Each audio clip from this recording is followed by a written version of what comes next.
Bismillahirrahmanirrahim. In this video we learn the remaining part of fructose metabolism. इसमें हम disorders की बात करेंगे, ठीक है। डिसऑर्डर्स में जैसे हमने देखा कि फ्रुक्टोज मेटाबॉलिज्म में हमारे पास दो एंजाइम्स यूज़ हो रहे हैं, ठीक है। अब अगर उन दोनों एंजाइम में से भी अगर किसी की भी डेफिशिएंसी होती है, ठीक है, तो क्या होगा कि एक ना एक कंडीशन हो जाए, क्लिनिकल कंडीशन, ठीक है। दो एंजाइम्स हमने एक कहे थे, एक तो हमारे पास था फ्रुक्टोकाइनेज या हेक्सोकाइनेज, जो कि क्या करा रहे थे, फॉस्फोराइलेशन, ठीक है। ये पहला था। साथ साथ दूसरा भी देख लेते हैं। दूसरा हमारे पास था एल्डोलेज बी, जिसने क्या करानी थी, क्लीवेज, जो हमारे पास क्लीवेज कराता है फ्रुक्टोज 1 फॉस्फेट को कन्वर्ट करता है ग्लिसरॉल्डिहाइड में और डाईहाइड्रोक्सी एसीटोन फॉस्फेट में। अगर हमारे पास फ्रुक्टोकाइनेज या हेक्सोकाइनेज की डेफिशिएंसी हो जाती है, ठीक है, या कोई भी इनकी म्यूटेशन हो जाती है, तो इसके रिजल्ट में जो कंडीशन होगी उसको हम कहते हैं एसेंशियल फ्रुक्टोसोरिया,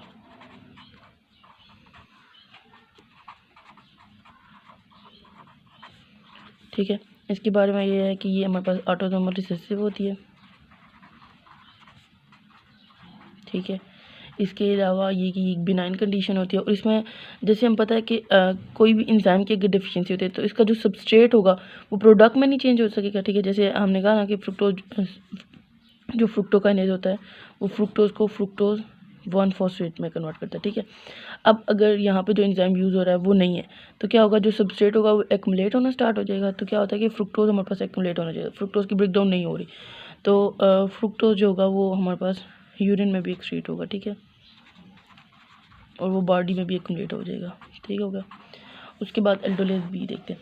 एल्डोलेज बी हमें पता है कि इसने क्लीवेज करानी है फ्रुक्टोज 1 फॉस्फेट को कन्वर्ट करना है ग्लिसरॉल्डिहाइड में और डाईहाइड्रोक्सी एसीटोन फॉस्फेट में, ठीक है।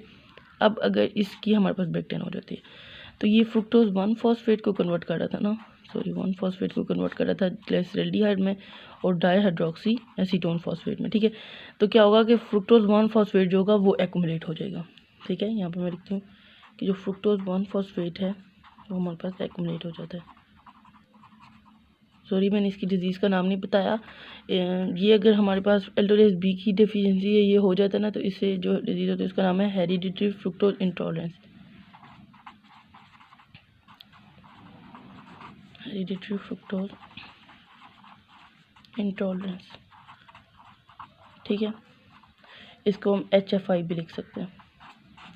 इसमें क्या होता है कि वही बात कि जो फ्रुक्टोज 1 फॉस्फेट है वो एक्युमुलेट हो जाएगा, जो कि सबस्ट्रेट है इस एंजाइम का, ठीक है। और ये जो होती है ये भी हमारे पास ऑटोसोमल रिसेसिव डिजीज है, ठीक हो गया। हमने डिसऑर्डर्स पढ़ लिए।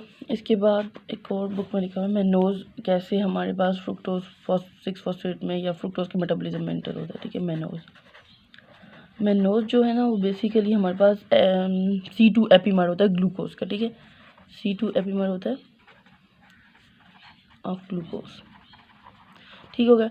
अब होता क्या है कि जो हमारे पास मेनोज है पहले वो डायरेक्टली नहीं कन्वर्ट हो जाता, वो मेनोज पहले हमारे पास मेनोज 6 फॉस्फेट में कन्वर्ट होता है, मेनोज 6 फॉस्फेट में कन्वर्ट होता है in the presence of enzyme hexokinase.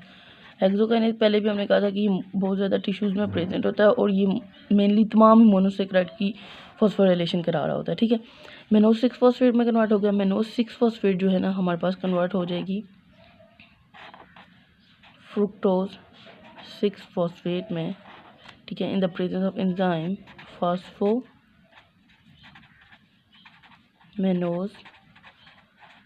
Isomerase, ठीक है। बस ये होता है, ये फ्रुक्टोज 6 फॉस्फेट में बस बन जाता है। इसके बाद एक और हम पढ़ते हैं सॉर्बिटोल की ना, glucose conversion to fructose via the sorbitol. इसमें क्या होता है कि ये बेसिकली डायबिटीज़ के पेशेंट में ज़्यादा ये इंपॉर्टेंट है कंडीशन, ठीक है। होता क्या है कि अब हमारे पास ग्लूकोज है, ठीक है। कुछ टिश्यूज़ ऐसे होते हैं ना जिसमें ग्लूकोज इंटर होकर सॉर्बिटोल में पहले कन्वर्ट होता है और फिर उसके बाद फ्रुक्टोज में कन्वर्ट होता है, ठीक है। जैसे उन टिश्यूज़ में नाम आ जाता है लिवर का, ठीक है, ओवरीज और रेटिना हो गया, रेटिना, लेंस, और इसके अलावा किडनी में,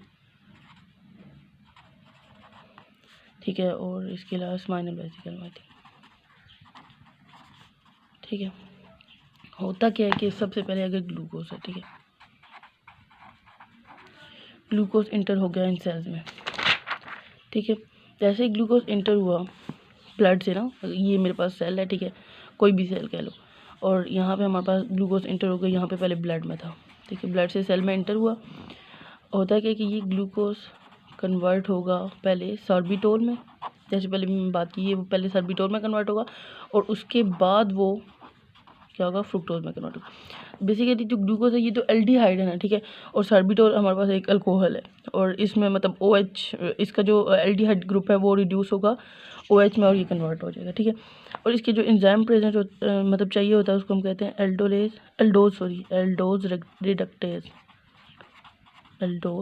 रिडक्टेज, और इसमें NADPH का एक मॉलिक्यूल कन्वर्ट हो जाता है NADP पॉजिटिव में, मतलब अपनी एनर्जी दे देता है इनको, ठीक है।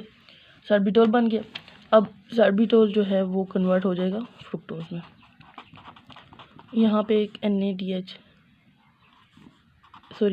जो होता है वो रिड्यूस हो गया, कन्वर्ट हो जाता है NADH में, और यहाँ पे जो एंजाइम चाहिए होता है हमें उसको कहते हैं सॉर्बिटोल डिहाइड्रोजिनेज, ठीक है।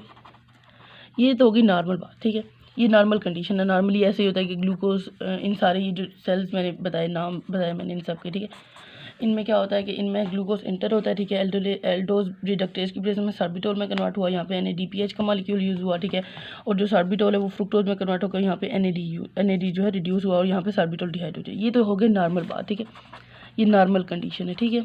अब डायबिटीज़ मेलाइटस में क्या होता है, ठीक है, और एक और बात ये कि जो हमारे पास सेमिनल वेसिकल या फिर लिवर और ओवरी, वहाँ पे तो ये सॉर्बिटोल डिहाइड्रोजिनेज प्रेजेंट होता है और बहुत ज़्यादा अमाउंट में प्रेजेंट होता है, लेकिन ये जो बाकी सेल्स हैं, रेटिना हो गया, लेंस हो गया या किडनी हो गया, यहाँ पे सॉर्बिटोल डिहाइड्रोजिनेज की जो अमाउंट होती है वो बहुत कम प्रेजेंट होती है। मतलब ये कि वहाँ पे अगर बहुत ज़्यादा ग्लूकोज इंटर हो जाए तो वो मुश्किल से उसे कन्वर्ट करता है फ्रुक्टोज में, ठीक है। अब डायबिटीज़ की बात पे आते हैं, ठीक है, डायबिटीज़ मेलाइटस की बात करते हैं, ठीक है, ठीक है। इसमें होता क्या है कि डायबिटीज़ मेलाइटस में जैसे हमें पता है कि ग्लूकोज की अमाउंट ना बहुत ज़्यादा बढ़ जाती है, ठीक है, और उसकी जो एंट्री होती है, वैसे भी जो ये सेल्स हैं इनमें इंसुलिन डिपेंडेंट नहीं होती ग्लूकोज की एंट्री, ठीक है। अब होता क्या है कि अगर ग्लूकोज बहुत ज़्यादा प्रेजेंट मतलब बहुत ज़्यादा हो गया, ठीक है, ब्लड में, तो वो इजीली, ये अगर हमारे पास ब्लड में है, ठीक है, और ये मेरे पास सेल है, सेल में बहुत इजीली इंटर हो जाएगा, ठीक है, और बहुत ज़्यादा एक्युमुलेट होना शुरू हो जाएगा, वहाँ से वो कन्वर्ट हो जाएगा एल्डोज रिडक्टेज की प्लेसेस में, कन्वर्ट हो जाएगा सॉर्बिटोल में, ठीक है। यहाँ पे मैंने कहा था पहले भी कि NADPH का जो मॉलिक्यूल होता है वो अपनी एनर्जी देता है और NADP पॉजिटिव में कन्वर्ट हो जाता है, ठीक है। अब वो सॉर्बिटोल में तो कन्वर्ट हो गया, लेकिन सॉर्बिटोल से फ्रुक्टोज में जाने के लिए या फ्रुक्टोज में कन्वर्ट होने के लिए उसे चाहिए सॉर्बिटोल डिहाइड्रोजिनेज, ठीक है, जो कि एंजाइम उसके पास पहले ही कम है।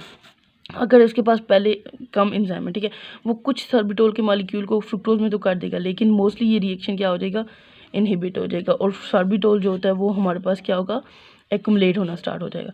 जब सॉर्बिटोल एक्युमुलेट होता है ना, तो इसकी रिजल्ट में हमारे पास क्या है कि सॉर्बिटोल बेसिकली एक सोल्यूट है, ठीक है, और जैसे ही सॉर्बिटोल हमारे पास सोल्यूट जो है वो एक्युमुलेट होना शुरू हो जाएगा, ठीक है, एक्युमुलेट हो गया, ठीक है, और इसके रिजल्ट में क्या होगा कि वाटर, जैसे हमें पता है कि वाटर फॉलोज द सोल्यूट, ठीक है, वाटर भी उसमें इंटर हो जाएगा, ठीक है, जैसे ही वाटर इंटर होगा तो हमारे पास क्या होगी, सेल की स्वेलिंग हो जाएगी, और डिफरेंट टिश्यूज़ में ये डिफरेंट कंडीशन काज करता है, जैसे हमारे पास रेटिनोपैथी करवा देता है, ठीक है, पेरिफेरल न्यूरोपैथी करवा देता है, और मेनली इसका ये कि ऑस्मोटिक स्ट्रेस हो जाता है बॉडी में,